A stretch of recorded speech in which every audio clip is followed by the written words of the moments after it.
pada hari-hari raya korban ini 10, 11, 12, 13 ni afdal ibadah adalah korban. Kalau tak pergi Makkah lah, kalau gitu ni korban. Pergi Makkah pun boleh korban juga. Nabi paling tak suka orang ada duit tak korban. Ada duit, ada je. Rasulullah SAW bersabda, man wajada sa'atan falam yudahi fala yakribanna musallana.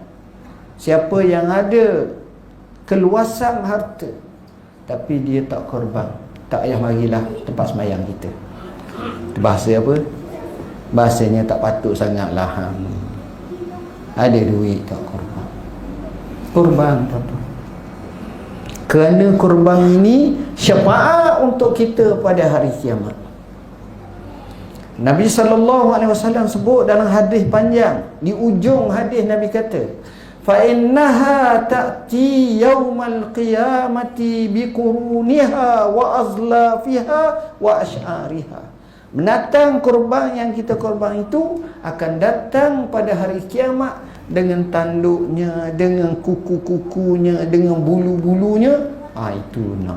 Bukan nak tanduk kita, tapi nak syafaat kepada kita. Ini menatang korban. Tidakkah ini baik, tuan-tuan?